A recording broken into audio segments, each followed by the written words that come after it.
All right, ladies and gentlemen, welcome to tonight's Fiveable session for AP Euro, and we're going to be focused. Our focus area is World War II. Now, remember, you can bring up anything you want, especially if it gets some upvotes. We're going to see in a second how we see where y'all are and all of that kind of stuff. So we've got 15 questions already. I don't know if Emily's joined us tonight. I hope so, because she asked good questions and oh yes, Emily is here. Thank you so much, Emily.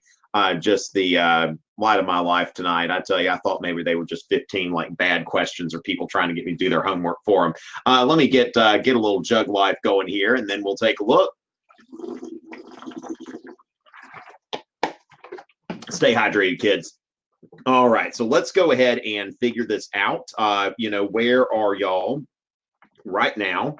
Interwar, World War II, or are you post-war? Okay, so I'm going to put that on there. Okay, so let's go ahead. We just created a poll. So if y'all can go ahead and answer the poll, and I'm going to, while y'all do that, remind you that Fiveable Plus is out there. Go to fiveable.me. All right, now, a lot of y'all are here doing the free broadcast, and I think that's awesome. Y'all keep coming. We're going to be doing that through the end of April. Every Wednesday, we're going to be here with a free broadcast. But remember that Fiveable Plus members get two things. First of all, you get to look at the replays. Second of all, you are able to get into members-only cram sessions right before the exam. Oh, sorry, I drank a little bit too much water right before this. I'm hiccuping. But right before the exam, they're going to be members-only cram sessions. Now, if you've already got Fiveable Plus through yourself or through your teacher, then you're good. But make sure if you don't have that, I get it now, though, because if you're like, oh, I'm going to do that later, then the price is going to go up. Okay, so the pricing is kind of, it's different during different parts of the year, and people are willing to pay more for it once we're right there on the exam.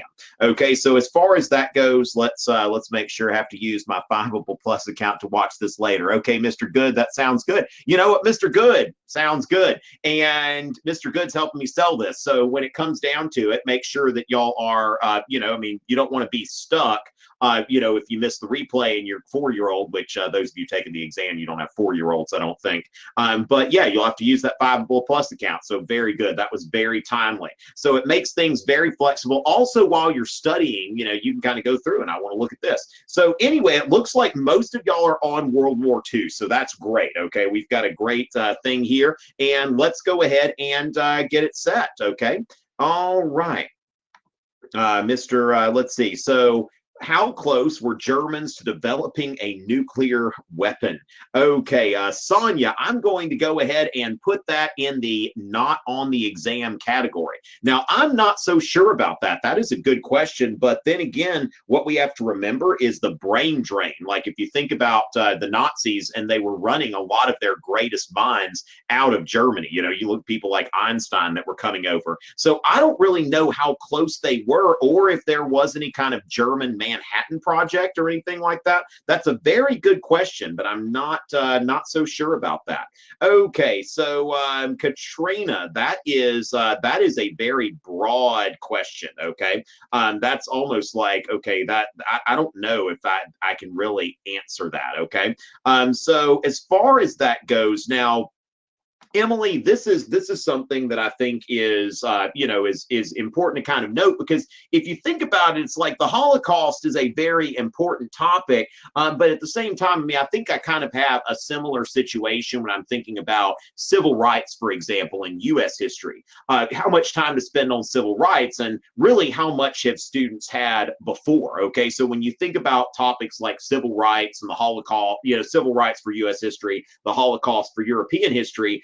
Oftentimes, kids have already encountered this in English classes and previous history classes, and certainly it's something that is memorable. And then at the same time, I've never really seen like a Holocaust-centric, question. Like really, I've never seen the Holocaust figure in, very greatly into the AP Euro exam. So from a strategic exam standpoint, I'm not so sure that it's really, let's see, AP Euro course description. When I look in the course description, it sounds like I might need to look into this for some other questions tonight too. Okay, so the Holocaust, 4.1.3, 4.1.3. All right. So it looks like what we've got here is, and this is 4.1.3. Okay. So as far as that goes, let's go ahead and take a quick look here. I'm going to go ahead and share my screen with y'all real quick. Let's go ahead and nerd out on some of the curricular materials, right? Because we all love that so much. All right. So as far as that goes, what we've got is our big thing here. In the interwar period, fascism, extreme nationalism, racist ideologies, and the failure of appeasement resulted in the catastrophe of World War II, presenting a grave challenge to European civilization. And when we look here, that we see that fueled by racism and anti-Semitism, Nazi Germany, with the cooperation of some other Axis powers and collaborationist governments, sought to establish a new racial order in Europe, which culminated with the Holocaust. And so we've got here the Nuremberg Laws. Now, the Wannsee Conference. Now, remember when we see illustrative examples, I want to note here that illustrative examples are things that are optional. Okay, so any of these things could be used to underscore this point. Now, the Wannsee Conference, I'm not exactly sure what this is. I don't know if I ever heard of this. I'm not sure. Meeting of senior government officials. Okay, so meeting of senior government officials in Nazi Germany and SS leaders, the Berlin suburb of Wannsee. The purpose of the conference. Okay, so this is Heydrich, who was the architect of the Holocaust. Administrative leaders bear to the implementation of the final solution to the Jewish question. Okay, so that's what's going on. What's going on here is that we see the different government ministries and all of that kind of stuff. And let's see, territories under German control at Wannsee. Let's see. Heydrich emphasized that once the mass deportation was complete. Okay, so secondary goal was to arrive at a definition of who was formerly Jewish. Okay, so one copy of the protocol was circulated minutes of the meeting, survived the war. All right, so this is essentially the Wannsee. The Wannsee Conference was the conference where the Holocaust was put together. Now, what you notice also, the Nuremberg Laws, which, talked about the, who is German, who is Jewish, what is, what is racial purity and what defines the race and all of that kind of stuff. So, the Wannsee Conference, that now the Nuremberg Laws, now, of course, that's distinct from the Nuremberg trials. Okay, so we want to make sure the Nuremberg Laws and the Nuremberg Trials, those are two different things. Okay, so the Nuremberg Laws were anti-Semitic racial laws. Those are 1935. Okay, so that's basically during this Nuremberg rally, and also forbade marriages between ethnic Germans and Jews who were not considered by the Nuremberg Laws to be German. And also only those of German or related blood were eligible to be Reich citizens. Okay, and so the remainder of are classed with as state subjects without citizenship rights. And so as far as that goes, that you've got, and then this isn't just for Jews. What we want to make sure is, when we think about the Romani people, who are often known as, as gypsies, I believe, if I'm not mistaken, that's yeah. So basically, gypsies. This is a group of people which kind of interestingly enough, an Indo-Aryan ethnic group. These are actual like Aryans, but they don't fit into the Aryan paradigm. And so as far as that goes, the Nuremberg Laws are, saying that it excludes anybody from, also when you think about things like the legal profession and civil service. Okay, so anybody working for the government had to be German. And, so at this point in 1935, there's, if you're a Jewish shopkeeper, it doesn't necessarily affect you. But at the same time, we're going to see with Kristallnacht and some other stuff that happens there. Now, as far as that goes, I think that kind of speaks to that there are some things that are certainly useful. Now, at the same time, of course, there's so much to cover. They've gotten at other places, and also, like for me, I don't know. It's just for me as a teacher. It's just sometimes this is just very. It's like kids need to understand it, but it is a topic that, makes me extremely uncomfortable. Of course, you need to have uncomfortable topics here and there, but I don't know. I mean, when it comes down to it, that's really That's really a good question, but strategically, it's only in one place in the curriculum. So it really depends. But yeah, it's just even reading about that stuff. You see, like I don't know. I mean, I'm just being quite honest. I mean, we have 90-minute blocks in my class, and I just don't know if I could handle a full 90-minute block. So yeah, good question there.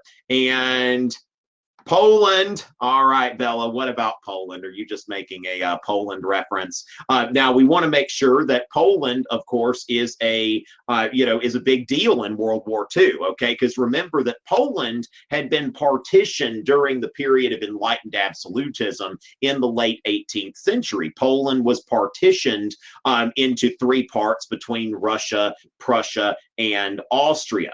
And so then after World War I, the Treaty of Versailles, the self-determination of peoples, but especially the self-determination of white European peoples. Okay, so decolonization doesn't really fully get into effect until after World War II. Now, you do after World War I have Decolonization Phase One, which is basically Germans and the Ottomans, y'all give up all of your colonies and imperial territories, and the French and the British will administer them for you. Now, there's an interesting meme that I saw where it was like, fun game, draw a map of the Middle East, and feel free to not take any consideration for the ethnicities and cultural history and all of that kind of stuff. So it was like, and then see, start new conflicts, all of that kind of stuff. So as far as that goes, after World War I, there's still not this idea. Scientific racism was still alive and well,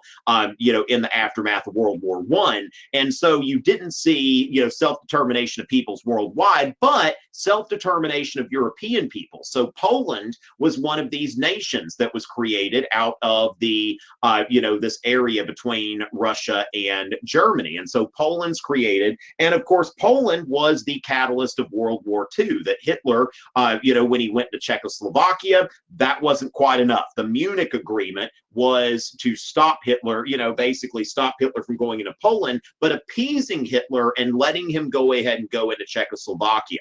So Poland, even though in a lot of cases, I mean, Poland is really more of a meme than anything else. When we're studying European history, it is very important to World War II because you have the German invasion of Poland, which brings Britain and France to a declaration of war. Now, also remember that this was part of the pact with the Soviets, that the Soviets invaded Poland from the east, and the Germans invaded Poland from the west.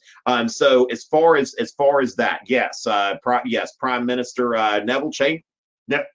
Oh, I'm okay, I swear.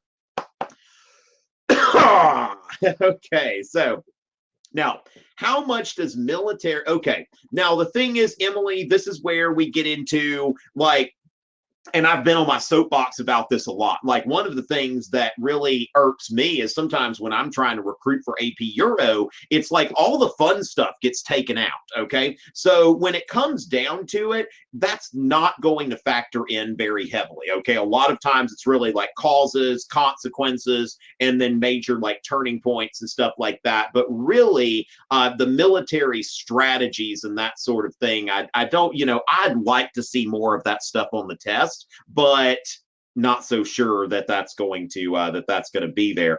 So yeah, I wouldn't focus a whole lot on that from the exam perspective. But again, like from my perspective, I wish that stuff were on there. So yeah, for you, maybe that's a relief. For me, it's a tragedy, but it is what it is. So when we look at this, just to kind of make sure, let's go back to our course description since I've got it open. And so when we're seeing here that, okay, well, we do it. And actually, Emily, I want to clarify this because actually there is something to say for like what they're doing. Now this isn't going to affect this year's exam, but they actually are going into like they're adding technology, like science and technology, right? Something like that as a thing here, which I'm thinking that is to try to make this more STEM friendly, because everything's got to be STEM friendly in order to be valid nowadays. Like, God forbid people learn the humanities for the sake of learning the humanities. And so with that, let's just take a quick look here. that yeah, actually it does look like there is, there is a bit there. Okay, now as far as strategy, whatever, but a lot of these are kind of like, the remilitarization of the Rhineland, Italian invasion of Ethiopia, annexation of Austria, the Munich Agreement, the Nazi Soviet non-aggression pact, and then we see here Germany's Blitzkrieg Warfare. Okay, so students do need to understand what Blitzkrieg is. Okay, now what Blitzkrieg is, if any of you watch football, a blitz is when everybody just goes in there. Okay, a blitz is when everybody just goes in there. And so, you see what's going on there. The Axis had early victories. We know that these, the Axis is engaging in aggressive warfare. And so we see some things here now. Operation Barbarossa. Now, remember, it's not like a student has to know all three of these things, but these can be examples of Blitzkrieg, because Blitzkrieg is a form of tank warfare. Now, in World War I, like, this is the big problem, okay? The way I explain this is like when you think about France versus Germany. France is building the Maginot Line, and the whole premise of the Maginot Line is that the French are going to be ready to fight World War I all over again. And so in any war, there is the side that's willing to refight the previous war, and then there's the side that's ready to fight this war. And so the Germans took this technology that really was very primitive in World War I, and they saw potential in this, that like we can do, we're not, the Maginot Line was like, hey, we're ready for some more trench warfare. The Germans are like, no, we're rolling through Belgium real quick, and you're not going to have time before we get there to even know what's going on. So Blitzkrieg, when we think about the surrender of France, and also, now one thing that I was looking into, when actually I think it was the tank documentary on Netflix. It's really good. And I had seen pictures of like the Polish cavalry that, attacking, like, charging the German tanks, but the Polish had tanks as well. But the Germans really, like, with this Blitzkrieg warfare, they were doing really well. Now, of course, and then enter the Russian T-31. Okay, the Russians came up with a better tank than Hitler had, and that kind of changed things. But certainly early on, Blitzkrieg is very overwhelming for people on the defensive. So we definitely would need to know what Blitzkrieg is. Okay, that's something. And then when we look at American and British industrial, scientific, technological power, cooperative military efforts under the strong leadership of individuals such as Winston Churchill. Now, that's one thing.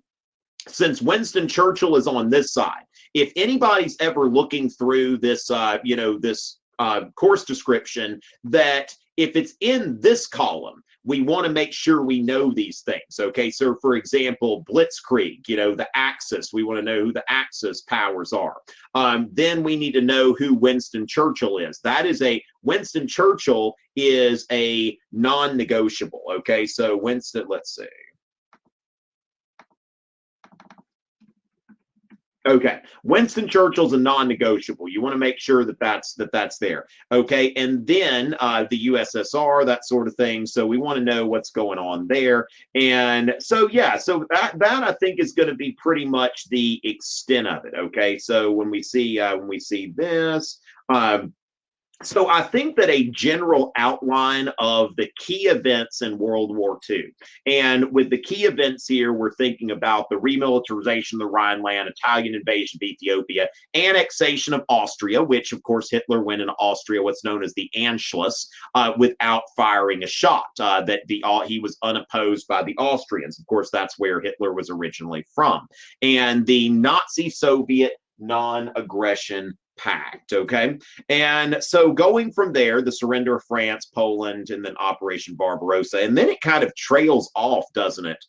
Doesn't really go into. That's one thing that I would notice here is the way that this is written. I think that we can see here that it really isn't focusing on the later military operations as much as the earlier military operations. So that's something to keep in mind as well as we're going through this. All right, so going with that, let's see the recent disclosures of. All right. Yeah, that's gosh, some interesting stuff here. Okay, so yeah, so there we go. Okay, yeah, a lot of my goodness, people, like for example, like this is Sonia, this is a really fascinating question. Okay, a really fascinating question, but I don't see any scenario in which that's going to come up on the exam. You know, personally, I think that Hitler died in the bunker. I think it's one of those things that somebody would have known where he was at some point. It's kind of hard, like if you're Adolf Hitler, just to kind of mix into the general population of the world or whatever. It's kind of like, I think when we're you know, when we're thinking about that, what do you call it? You know, kind of like Bush did 9/11. I think it really, I'd kind of put the whole like Hitler survived like in the same kind of category as Bush did 9/11. So you think it'll be the DBQ question, okay? Which, yeah, the A-push DBQ question will be, did Bush do 9/11? So with that, you know, who knows? That's very interesting, but not on the exam. Okay, so as far as that goes, I think Emily has given us a really well-phrased question, because what I want to note is that we don't always have to be like spot on with our, you know, with our things here, okay? So can I explain the Nazi-Soviet Molotov-Ribbentrop Pact, okay? Ribbentrop Pact. And, you know, or the Nazi-Soviet Non-Aggression Pact. You know, if you remember Molotov, okay, we're talking about those Russian and German names. It's a written test, people, okay? And if you misspell them, it's okay too. But Molotov-Ribbentrop Pact, that is essentially, okay, essentially what's going on there is that the Nazis and the Soviets, they agree that they are not going to fight each other. And what this does, the strategic aim that Hitler has, now part of this as well is that they are going to divide Poland. So they come to two understandings, that they're not going to, you know, that they're not going to declare, you know, aggress against each other. Let's see, they're not going to aggress against each other, and they are also going to go into Poland. Okay, so that's what we're going to see there, is that the invasion of Poland in the event of possible rearrangement. Let's see, and I'm trying to just make sure here that this is non-belligerence. In addition, stipulation non-aggression, the treaty included secret protocol that defined the borders of their spheres of influence. Okay, so it's not that they necessarily agreed right on the spot there to invade Poland, but it happened very quickly after that. And this was a secret part of the treaty. Now, that is something that's interesting, because if we think about the 14 points, when we think about Woodrow Wilson's 14 points, you know, we see here that you know, the open treaty negotiations. That was one thing, that like no more secret treaties. But here, of course, what do we expect of Nazis and communists? You know, they're not going to go by the 14 points, are they? All right. And so as far as that goes, we see here that they are noting, this is our sphere of influence. This is your sphere of influence. So when Poland is invaded, okay, like less than a month after this, okay, so essentially about a week after, okay, so the treaty was signed in Moscow on the 23rd of August, and Hitler invades Poland in September. Now, what happens here, why is it, and this is where we think about how this goes into Hitler's strategy, is that this pact, what it does is it guarantees that Hitler doesn't have to worry about an Eastern front, at least not yet. Of course, Hitler will create that problem for himself later, but what happens here is when he invades Poland, then the Soviets go into Poland from the other side. It's almost like what's going to happen when the, you know, the British and the Americans from one side and the Soviets going into Germany, right? And so from there, you know, we see that they're, you know, he's basically strategically set it up to where all he's got to do is fight a one-front war once he finishes with Poland. And so, you know, it's a good plan, except later he screws it up by, you know, invading the Soviet Union, which he thought was doable at that time, and evidently it was not. And so those are kind of the two planks here, that they are not going to fight each other, and then also that they are going to, you know, they're going to divide up that area that's been turned into all of these new countries by the Treaty of Versailles.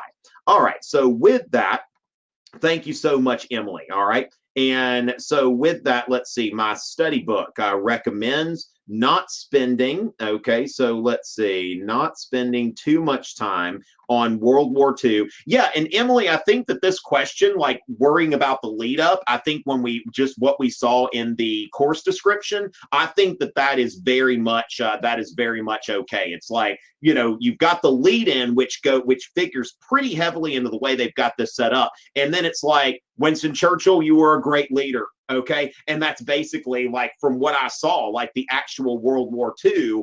That's what we're seeing there. Now, let me see also that okay, let me see what. Okay, the Nuremberg trials are never mentioned here, which I tell you what, that meme. Have y'all seen that meme where it's got like the Tom and Jerry guy, and he's just kind of like looking. You know, let's see. Can I show off memes in the Fiveable session? Y'all let me know if I'm able to show off memes, if that's okay. I want to make sure. Let's see, where is that meme? Yeah, but you know that thing where it's like somebody does something and it would be okay in any other situation. That, you know, it's like, let's see, yeah, okay, that this here, like it says, y'all seen this meme, right? This meme look familiar? Okay, let's see here. This meme format. Let's okay, so let's see if it'll focus. It's not going to focus, but it says, thanks a soldier for his service, everybody else at the Nuremberg trials. And so yeah, this meme, I had a meme drought. Okay, I'd had a meme drought, and I saw this, and I was like, the meme drought is over. Like, I was on the floor, like laughing, like it was just so good. But yeah, that's a meme there, and I've seen some interesting things about this as well. So with that, I'm going to go ahead and get into the next thing. But yeah, that was a meme. But yeah, it looks like even the aftermath, like, is not really as big of a deal, because I think you just kind of fast forward, you know, you just kind of shift right into Cold War gear. All right. So what were the causes of the Holocaust? And of course, oh, oops. Never mind. I need to go ahead and say I'm done answering this one. Yeah, so I think I agree on that based on what we've seen in the course description. Now, of course, totalitarianism had an effect on the Holocaust. Now, when it comes down to it, like, you know, the Holocaust is something that was, you know, just awful, okay? But we have to remember, when we think about totalitarianism, that the Soviets, you know, we really don't hear enough, in my opinion. And of course, we may not have enough time to do everything, but yeah, gulag. Okay, so gulags, actually, but you know, this is something, the Great Purges, the gulags, the secret police. So gulags actually does show up here, but the Soviet purges, the Stalinist purges, the gulags, totalitarianism. Remember that here's the thing about European history in the 20th century, and really all the way from the Enlightenment. The Enlightenment is very much focused on freedom and individual rights, okay? And that is the basis with which Western governments do this, okay? This is the basis that we form our societies, based on the individual. And then when you look at totalitarian socialism, that it is this idea that the individual should be subordinated to the state. And so with that, when you subordinate the individual to the state, then it is going to, it's going to cause some consequences. The reason why we don't have a Holocaust and gulags and all of that kind of stuff is because we live in societies that focus on individual rights. So yes, when you look at, the tragedy of the 20th century is not so much the world wars, but the number of people in the 20th century who were killed by their own government. Okay, and if I think, let's see. Let me see what we've got. I think that there is, there's a. I don't know if this is, but there was something I saw before. Let me make sure that this guy's not like, so, okay, so taught at the university and all of that kind of stuff. Okay. So it's called death by government. Okay. That this guy Rummel, let's see. So he was, he was a PhD, let's see, professor of political science who taught. Let me go ahead and share this with you, what I'm reading, so I'm not just like reading in front. Is it rude to read out loud in front of people without screen sharing? I think that it might be. All right. So as far as that goes, that this guy Rummel, he said he's looking to figure out like how many people, and he says Rummel estimated the total number of people killed by all governments during the 20th century at 212 million, and he estimated that 148 million were killed by communist regimes from 1917 to 1987. And this is one of those things, and it's not to minimize the Holocaust at all, but when you look at the amount of people, often we talk about that 6 million figure. And so what he says here too, that all domestic and foreign wars during the 20th century killed in combat is around 41 million. Okay, so when we think about World War I, World War II, the other ones here, so his figures for communist regimes are higher than those given by most other scholars, which range from 60 to 100 million. Now, if it's not 212 million, if it's only 60 to 100 million, then that is that's definitely something that is a problem. And so we want to, when we look at the Holocaust, it's not so much looking at just something that happened. It's something that was closest to us because it's in Germany. But when you go to the Soviet Union, the Eastern Bloc, China, also, Indochina, Cambodia, for example, that was, Pol Pot killed about a third of his country. And so this, yeah, definitely, I mean, totalitarianism kills people. Okay, that's what happens. And so as far as that, should conflicts in Africa and the Middle East be given any time? On this note, Emily, I would say that aside from Mussolini's invasion of Ethiopia, that's the only thing that I'm really seeing in the course description. So that's something that I would note there. But yeah, I wouldn't necessarily spend too much time in that. But what we do want to focus on a little bit is decolonization. Okay, so that's going to be coming after World War II, and really that goes. So decolonization, I think, is something that we can, kind of lump in with World War II, because decolonization is something that, is a legacy of World War II. Now, remember, World War I was just like, we'll take away from the Germans and the Ottomans, like their empires, will break up the Austrian Empire. But after World War II, we start to see this process of decolonization, where even the British and the French are going to start losing these colonies. And so this actually has like a whole thing. The process of decolonization occurred over the course of the century with varying degrees of cooperation, interference, or resistance from European imperialist states. And so we see here that self-determination of peoples after World War I. This is, President Woodrow Wilson's talking about self-determination of peoples. Now he's talking about self-determination of European peoples, okay? But a lot of non-Europeans are thinking, well, maybe we should get self-determination as well. Ho Chi Minh actually wrote a letter to Woodrow Wilson asking, like, do you also mean self-determination for Vietnam, French Indochina?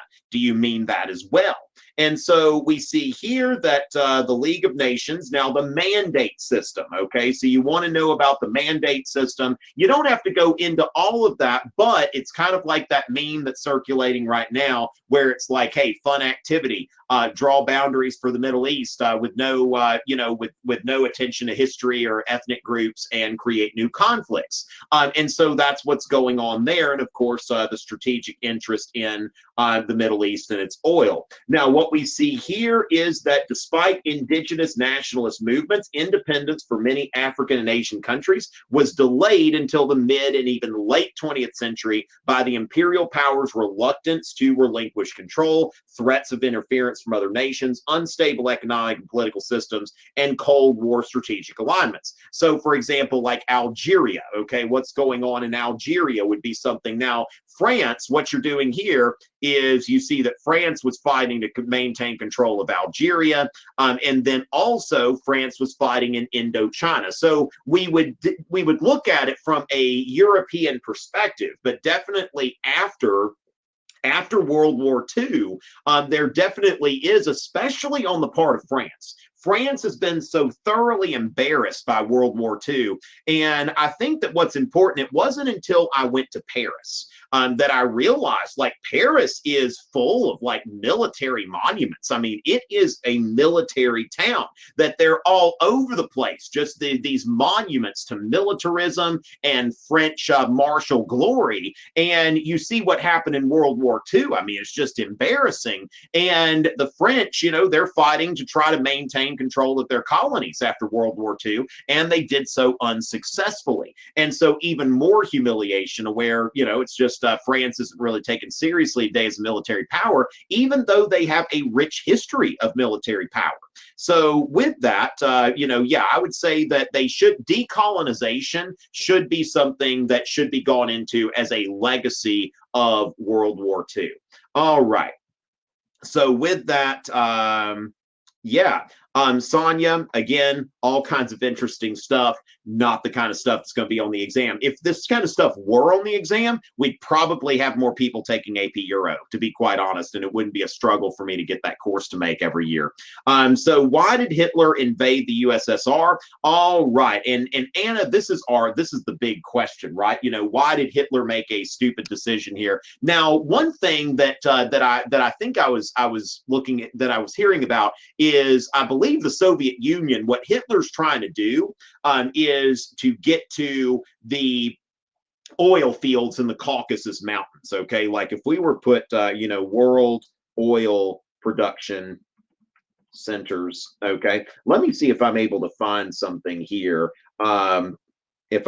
So basically Russia, okay, Russia is 13%. Okay, so when we look at this, and this kind of explains, and it also explains why Japan attacked Pearl Harbor, for example, okay, because the United States placed an oil embargo on Japan. And so 48% in 2017, 48% of the world's total crude oil production came from 5 countries, okay, came from Russia, Saudi Arabia, the United States, Iraq, and Iran. Okay, so as far as that goes, we see here that Russia is today. I mean, there's as much oil in Russia as there is in Saudi Arabia. And so when we look here, we can see all of these different oil fields. Let's see what we've got there. Now that let's see. Let me see what the code was there. Okay, fit map of basins with assessed. Okay, so map of basins. Okay. Now, anyway, but what we can note there is that Russia is a major oil producing country. So if Hitler wanted to take over the world, Hitler was going to need to, or even be the master of Europe. I mean, it's like, who knows what Hitler thought that he was going to be able to do eventually. But there are some, you know, I was hearing something from, because I wondered that as well. But the Soviets had some natural resources that Hitler needed. It's like Germany is not an oil producing country. And if you're going to dominate an entire continent, or maybe even the entire world, then you need to have a source of oil. So that's one thing that I would, if we're looking for a rational explanation to try to make sense of this, what? Oh my Lord, that's funny. Okay, yeah. So Barrett. So as far as that goes, that's, yeah, I was like, what? Okay, but Barrett, you are a character. You are a character. All right, so as far as that goes, what should students know about the flawed but fearless man, Winston Churchill? All right, so what I saw in the concept outline is basically, you know, that Churchill was, you know, the prime minister. He did a good job leading. Also, I think that, you know, when I introduced Churchill, it's as an opponent of appeasement. So as far as how, you know, when I'm teaching this course, when I work in Winston Churchill, first of all, there's the criticism of appeasement. All right. Second of all, there's his leadership during the Battle of Britain. Third, Winston Churchill and his role in, you know, like his Iron Curtain speech. I think that that's important in terms of that. Now, also, if we're thinking about European integration, I believe that Winston Churchill, if I'm not mistaken, was the first one who said that we need to have a United States of Europe. Okay. As far as that goes, we need to, now, Barrett, I think you're about to get kicked out of here. If this continues, Barrett, we might have to ban you, okay? So I'm just going to give you a warning about that you are about to be banned. So just don't let it continue. I mean, okay. I mean, it was funny for a little bit, but if you're here spamming the chat and saying inappropriate things over and over again, then we're not going to tolerate that. Okay, so as far as that goes, but yeah, I would say the three things there: his opposition to appeasement, his leadership in the Battle of Britain, and then his Iron Curtain speech kind of going into the Cold War. Now, also, I think that that's something, if we think about decolonization, that Winston Churchill was a big advocate of the British Empire as well. But unfortunately, when it comes down to it, there really isn't a lot of emphasis on personalities on this exam, and I think that we should. I think that that's one of the things that if history courses, if AP is going to turn history courses into, if they're going to turn history courses into like basically technical writing and rhetoric courses, it's like, where do they learn about people? Where do they learn the stories about people? And I'm really thinking that that's a tragedy for the generation coming up, the way that we're learning history now, that, we're missing something. That's my perspective. All right. So as far as that goes, what are some important Nazi leaders that we should remember? Okay, obviously Hitler.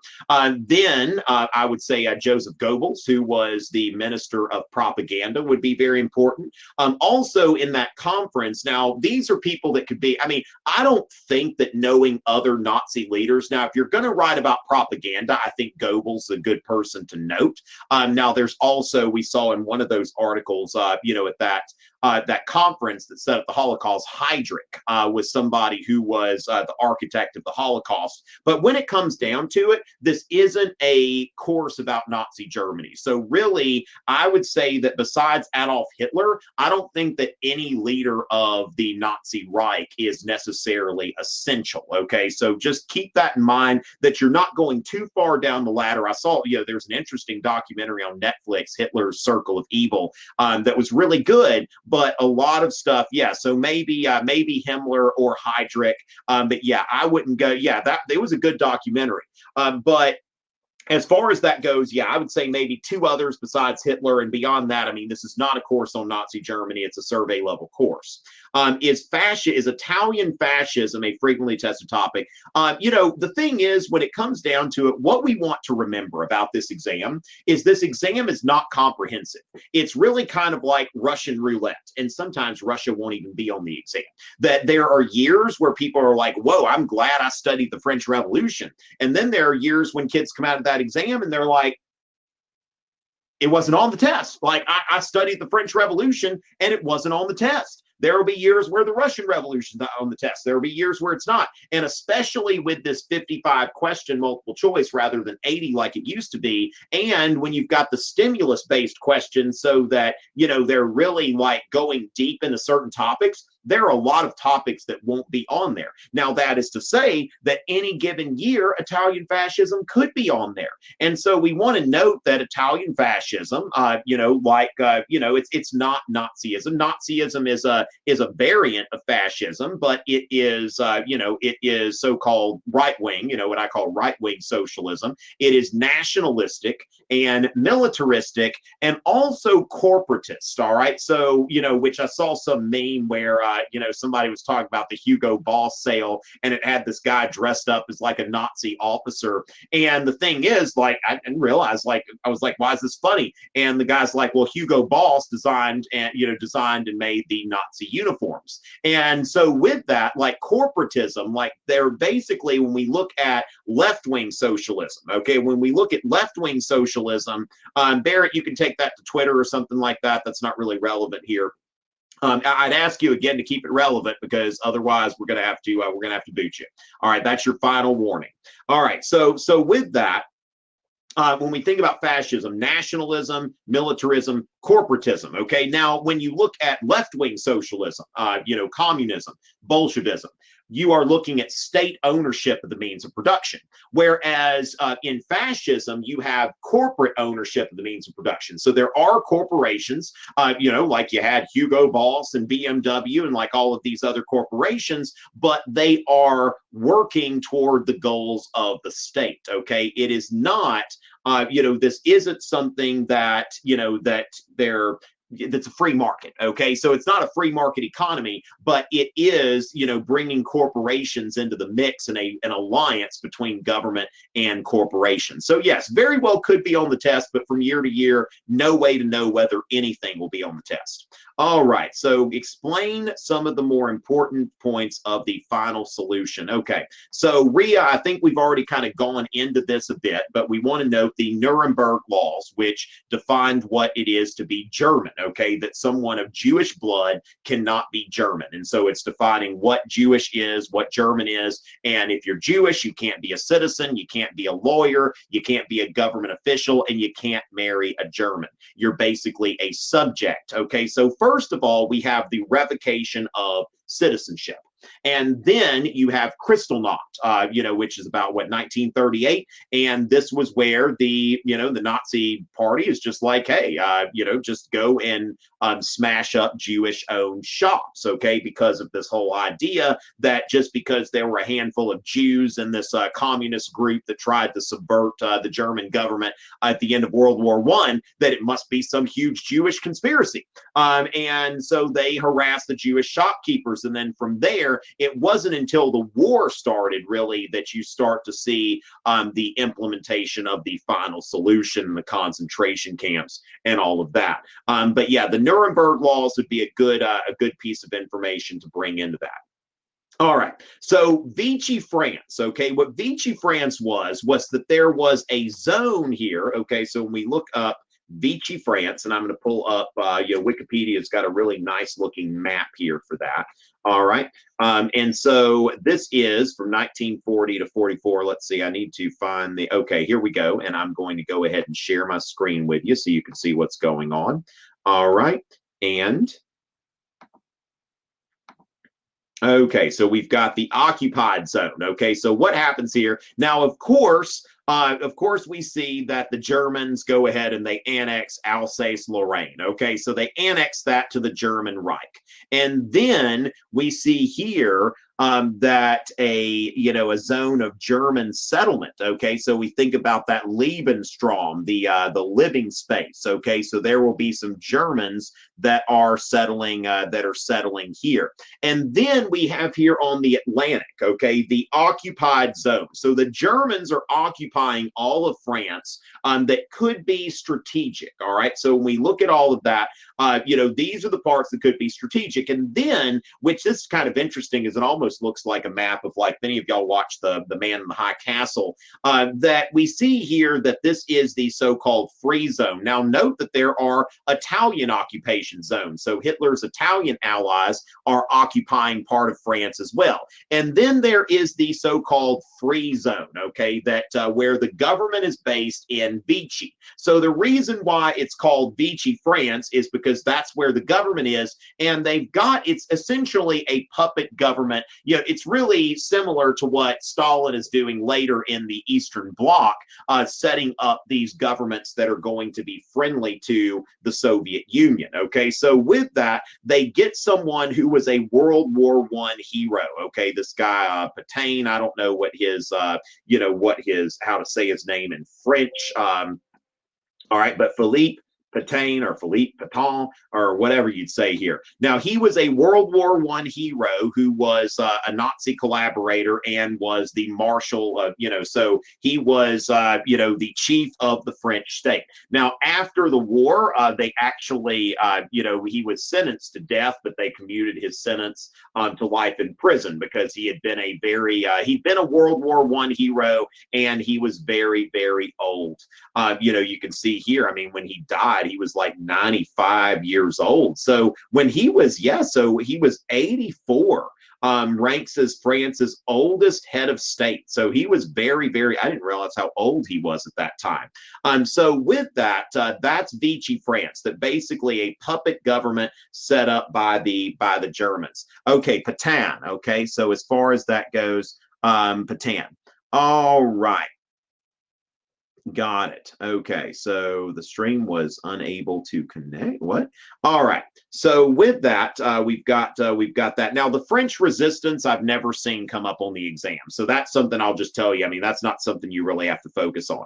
All right. So and we've addressed this already, Sabrina. But remember that World War II is what I call decolonization phase two. Okay, and that's where everybody's giving up their colonies, in some cases by force. It's like the British didn't want to give up India. The French didn't want to give up Indochina or Algeria. But there was some fighting here and there. There was some resistance. But yes, you do want to understand how World War II, between 1945 and 1960, it's actually 1960, and I mentioned this actually in the A-Push stream tonight, but when, in 1960, that was the UN declaration. Let's see, 1960 UN declaration of, let's see, what is this called here? The Declaration on the Granting of Independence to Colonial Countries, okay? And so this was a declaration by the UN, basically saying here that, that you cannot, so that's 1960,